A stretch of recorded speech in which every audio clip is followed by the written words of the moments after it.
అవకతవకలపై విచారణ వేగవంతం చేసింది కమిషన్. డిఈఏఈలను కమిషన్ చీఫ్ విచారించారు. ఈ సందర్భంగా వారిపై అసహనం వ్యక్తం చేసినట్టు తెలుస్తోంది. అడిగిన ప్రశ్నలకు మాత్రమే సమాధానాలు చెప్పాలి, ముందుగా అనుకొని వచ్చి అసంబద్ధమైన సమాధానాలు చెప్పొద్దంటూ కమిషన్ చీఫ్ సీరియస్ అయ్యారు.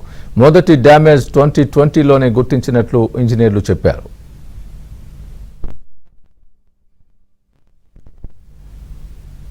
ఇదే అంశానికి సంబంధించి పూర్తి అప్డేట్ మా ప్రతినిధి నరసింహరావు చెప్తారు. నరసింహ్, చెప్పండి. స్వామి, కాళేశ్వరం కమిషన్ విచారణ మళ్ళీ తిరిగి వేగవంతమైంది.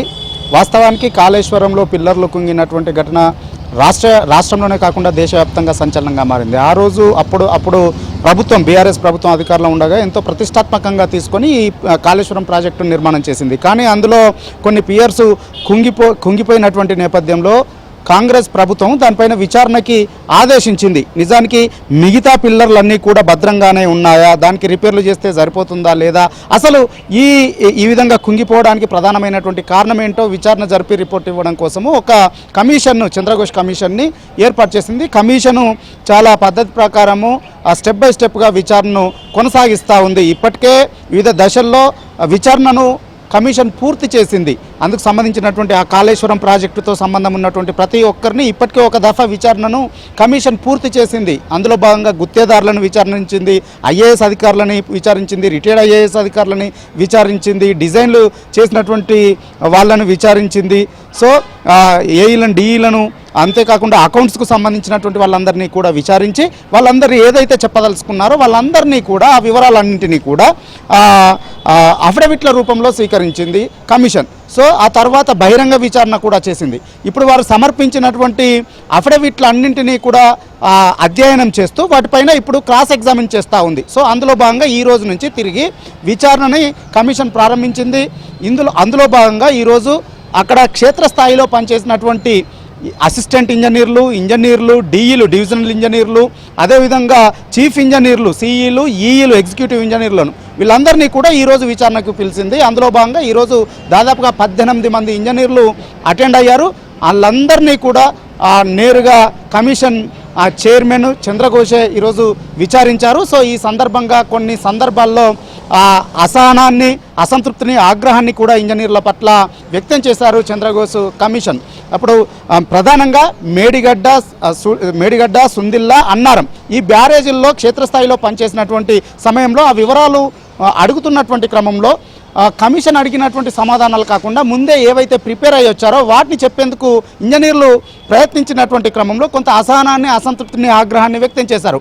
ముందే ప్రిపేర్ అయ్యి వచ్చిన సమాధానాలు అసంబద్ధమైనటువంటి సమాధానాలు చెప్పడం కాదు, తాము ఏ ప్రశ్ననైతే వేస్తున్నానో, ఏ విషయాన్నైతే, ఏ వివరాలనైతే అడుగుతున్నానో ఆ వివరాలను మాత్రమే చెప్పాలని చెప్పి ఒకంత ఆయన అసహనాన్ని వ్యక్తం చేశారు. ప్రధానంగా ఈరోజు జరిగినటువంటి విచారణలో ఆ క్షేత్రస్థాయిలో ఈ 3 బ్యారేజీలకు సంబంధించినటువంటి డే బై డే ఏవైతే పనులు చేశారో ఆ పురోగతికి సంబంధించినటువంటి రికార్డులు ఏవైతే ఉన్నాయో ఆ రికార్డులని స్వాధీనం చేసుకున్నారు. ఆ రికార్డుల పైన అక్కడ పనిచేసినటువంటి ఇంజనీర్లతో సంతకాలు తీసుకొని వాటిని స్వాధీనం చేసుకున్నారు. దాంతోపాటుగా ఏదైతే మేడిగడ్డలో పిల్లర్లు కుంగాయో బ్లాక్ 7లో దానికి సంబంధించి రోజువారీ పనుల పురోగతికి సంబంధించి ప్రశ్నలు సంధించి దానికి సంబంధించి ఏ రోజుకు ఆ రోజు నమోదు చేశారా, లేదంటే ఒకరోజు జరిగినటువంటి పనులకు సంబంధించినటువంటి పనులను ఇంకొక రోజు చేశారా అని చెప్పి ప్రశ్నించుతూనే దానికి సంబంధించినటువంటి ప్లేస్మెంట్ రికార్డ్స్ని ఆ ఇంజనీర్లతోటి సంతకాలు చేసుకొని వాటిని కూడా ఇటు 7 బ్లాక్స్ సంబంధించి మేడిగడ్డ 7th బ్లాక్ కుంగినటువంటి పిల్లర్ల పనులకు సంబంధించినటువంటి ప్లేస్మెంట్ రికార్డులను స్వాధీనం చేసుకున్నారు. ఈ మేడిగడ్డ, అన్నారం, సుందిరా ఈ 3 బ్యారేజ్లకు రోజువారీ జరిగినటువంటి పనులకు సంబంధించినటువంటి ప్లేస్మెంట్ రికార్డులను కూడా స్వాధీనం చేసుకున్నారు. అయితే ఈ క్రమంలో ఇంజనీర్లు అయితే ఒక కీలక విషయాన్ని అయితే చెప్పినట్లుగా మనకు తెలుస్తూ ఉంది. 2020లోనే అక్కడ డ్యామేజ్ను గుర్తించి ఉన్నతాధికారుల దృష్టికి తీసుకుపోయినట్లుగా వారు ఈరోజు విచారణలో చెప్పినట్లుగా తెలుస్తూ ఉంది. సో ఈ రోజు అయితే మొత్తానికి 18 మంది ఇంజనీర్లని విచారించారు. రేపు మరొక 15 మంది ఇంజనీర్లని విచారణకి నోటీస్ రావాలని చెప్పి నోటీసులు అందజేశారు. రేపు కూడా ఈ విచారణ కొనసాగబోతా ఉంది. 15 మంది ఏఈ, డిఈలు, సిఈలు కూడా రేపు విచారణకి హాజరు కాబోతా ఉన్నారు. ఆ తర్వాత ఇందులో అకౌంట్స్కు సంబంధించినటువంటి వాళ్ళను విచారించబోతా ఉన్నారు. ఫైనల్గా కీలకమైనటువంటి నిర్ణయాలు తీసుకున్నటువంటి ఆనాడు ప్రభుత్వంలో కీలకంగా వ్యవహరించినటువంటి ప్రజాప్రతినిధులకు కూడా నోటీసులు ఇచ్చి విచారణ చేసి మొత్తానికి డిసెంబర్లోనే రిపోర్టును ఇచ్చే విధంగా వేగంగా విచారణ అయితే కొనసాగిస్తూ ఉన్నారు చంద్రఘోష్ కమిషన్. నర్సింగ్, అప్పటి ప్రభుత్వం దృష్టికి తీసుకువెళ్తే ఎందుకు చర్యలు తీసుకోలేదంటారు?